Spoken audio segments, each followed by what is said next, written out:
Good evening, Patriots. This is Praying Medic, and this is my QAnon broadcast for Friday, July 24th. Welcome to the broadcast. Those of you who are following along at home, doing your own decodes, you can find Q posts on a number of different websites, including qanon.pub, qmap.pub, and qalerts.app.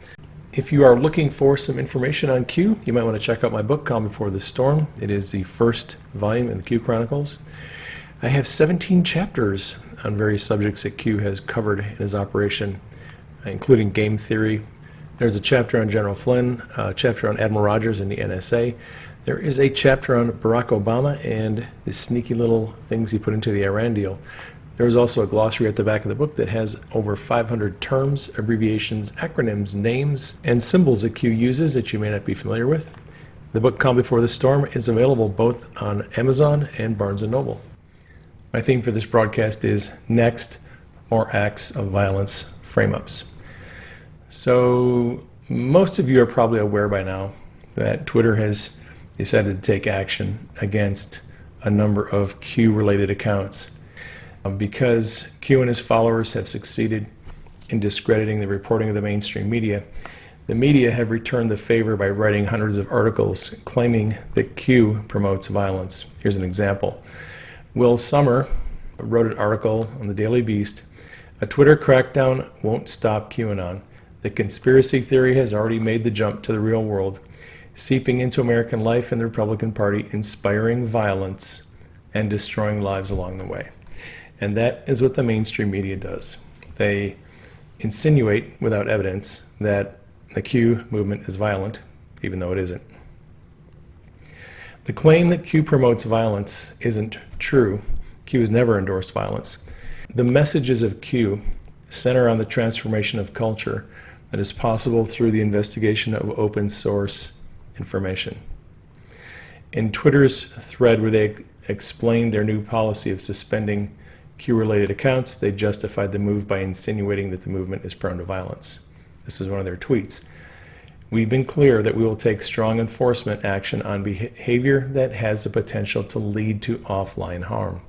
There's the insinuation that Q is a violent movement. They're saying that people who are involved in Q, when they're offline, they're involved in violence, and that's why they're taking this action specifically against Q accounts and not against other accounts. They're taking further action on so-called QAnon activity across the service. So the claim, of course, came directly from the mainstream media. Media is putting out hundreds of articles claiming that Q is violent, and now Twitter is echoing that claim, even though there's been no evidence to substantiate it.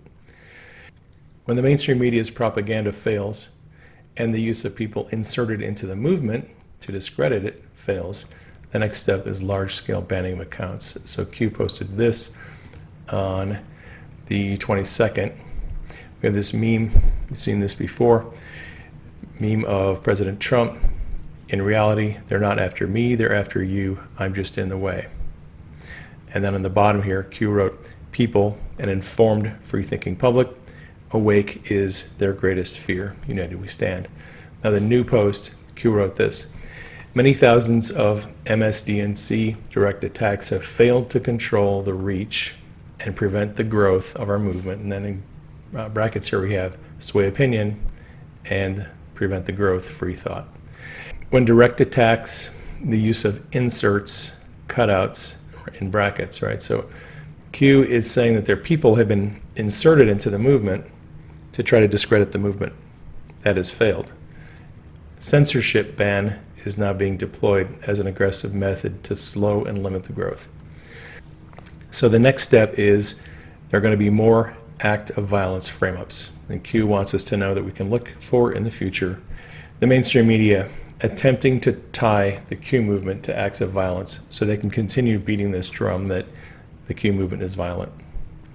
Controlled information dissemination system designed to control you is threatened. If you posed no threat to their reach and topics, to their control, information dominance, they would not continue to expend ammunition. The mainstream media would ignore Q if he was not a threat to their reach and if he was not a threat to the topics and their control of the population. They wouldn't care. The number 2 attacked entity on social media, POTUS is number 1. All for conspiracy, information warfare, infiltration, not invasion. Q. And this was a post also on the 22nd. Q wrote information warfare. And this is a repost of a drop from June 24th, a month ago, where Q gave us instructions. It is interesting to me because this post came a month ago, and Q is giving instructions on how to wage the war on social media. Specifically, Mission 4, learn the use of camouflage digitally. If your primary account is suspended or terminated, use a secondary. Right? So that is exactly what Twitter is taking action against. They saw what Q wrote. Q told people, look, your account gets suspended, create another one. You get suspended, create another one. Keep creating new ones, right? So what Twitter is doing, their specific targeting is against people who have had their accounts suspended and have come back on the platform. So Twitter is reacting to what Q wrote a month ago. And Q gave us these instructions as digital soldiers. You've been selected to help serve your country. Never retreat from the battlefield. Twitter, Facebook, etc. So, all the accounts that are being suspended, now they're going to have to decide. Do they come back on with a different profile, a different avatar, a different style? Do they camouflage themselves so that they don't look like the previous account? Facebook, Twitter, YouTube, these are the battlefields.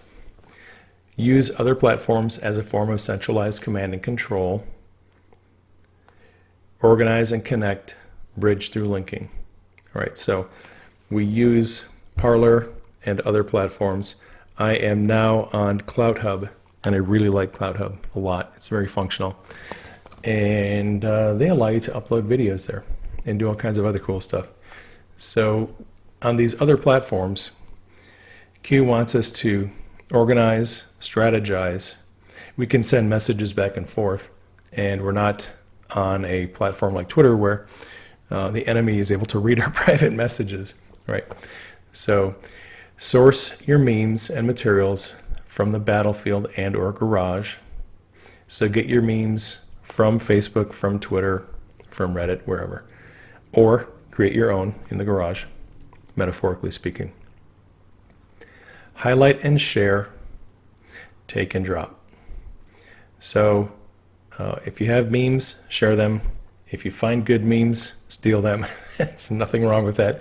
You don't have to give credit to the person who made it because the person who posted it probably wasn't the person who made it. Sharing memes. Memes are able to convey messages, and they go around Twitter's and Facebook and algorithms that they use to censor people. Mission 1, dispute, reject, propaganda push through posting of research and facts. So you don't accept mainstream media's narrative. You dispute their narrative respectfully. And you use your own research and facts to dispute the narrative of the mainstream media. Mission 2, support role of other digital soldiers. If one falls, another stands, rises. So if the big accounts get taken out or the small accounts get taken out, we all need to jump in there and contribute and do our part. Mission 3, guide, awaken others through the use of facts, information that is being declassified, material and other relevant facts, and memes. Decouple MSDNC control of info stream. So we are out there presenting counter information, a counter narrative really, to the mainstream media. Ask counter questions to initiate thought versus repeating echoing of MSDNC propaganda. And that's why Q uses the Socratic method. He asks questions. He gets people to think about their presuppositions. Mission 4, learn to use camouflage digitally. Primary account suspended, terminated, use a secondary. That's going to be the challenge now for people. If they get suspended, Q has asked them to come back on the battlefield, keep going with a different account, and camouflage yourself so you don't look like the same account that you just got suspended from. Mission 5, identify strengths and weaknesses, yours and your opponents, personal and designated targets, Twitter and Facebook and others. Example, memes, failure to read through use of algorithms. All right, so Twitter and Facebook do not have the technology to read memes. That's why Q keeps on hammering meme warfare. You can create and send a strong message through a meme that you don't even have to post any text. Just post a meme, and Twitter doesn't have the ability to read them, and it defeats their algorithm. So that's a weakness of social media. Game theory, information warfare. Welcome to the digital battlefield. Together we win. Q. Twitter's new policy is a direct response to these instructions from Q. They read this, they saw this, and they responded to it. They said, oh no, you're not going to be coming back with the new accounts after we suspend you. We are going to drop the ban hammer on you. It is up to us to decide if we're going to comply with Twitter's demands or if we're going to continue fighting the war over the control of information, as General Flynn said. We are now an army of digital soldiers, and we have taken control of information and news because the media blew it. So Q is warning us that the mainstream media is going to try to falsely connect Q to acts of violence. We just need to be aware of it and bring out the facts when they make these accusations. All right, on the 23rd, Q posted a link to the latest scoop from Catherine Herridge. That's about declassified documents detailing the briefing that was given by the FBI to members of the 2016 Trump presidential campaign. So we've got here Catherine Herridge. She has these documents, and I don't know the relevance of where the marker and pen are at, but declassified records. Okay, these are declassified by Director of National Intelligence Ratcliffe. Reveal the FBI counterintelligence and security briefing to then candidate Trump, his incoming National Security Advisor General Flynn, and Chris Christie were also briefed. This is on August 17, 2016. 17 days after the FBI said it opened a Russia probe. We actually believe they opened the investigation long before that, but that's the official date. Crossfire Hurricane. According to the documents, this was run through agents Strzok and Pienka. Pienka, who later questioned General Flynn in January 2017, he was involved. He actually gave part of the briefing. FBI lawyer Kevin Kleinsmith was also present. He's the one who changed the email regarding Carter Page, where the CIA confirmed that Page was he was working with them. And Kleinsmith changed the email to say that he was not working with them. That came out in the IG report. Defensive briefings are designed to warn campaigns that they may be targets of foreign intelligence services. Trump and his campaign team were not actually given a defensive briefing. Hillary's campaign was. The FBI said that they were giving this briefing as a counterintelligence briefing, but in fact, this came out in the Inspector General report that Pienka used the briefing to gather information on the Trump campaign under the guise of providing it as an intelligence briefing. Pienka told the Inspector General that he saw the briefing as an opportunity to gain assessment and possibly have some level of familiarity with General Flynn. So should we get to the point where we need to do a subject interview, I would have that to fall back on. And in fact, Pienka did interview General Flynn about 6 months later. It looks like Facebook, YouTube, and Twitter are all going to be removing Q-related accounts from their platforms in the next couple of months. If you are listening to this broadcast on YouTube, you might want to ask yourself, where are you going to go to get information about Q if a lot of Q-related YouTubers get banned from the platform? I just want to let you know that if my YouTube channel ever gets taken down, I do have my videos available on my website, pragmatic.com. I have the ability to host the videos on other platforms. So if you don't find me on Twitter, if you can't find me on Facebook, and if my YouTube channel gets taken down, go to my website, pragmatic.com. You can also find me on CloutHub.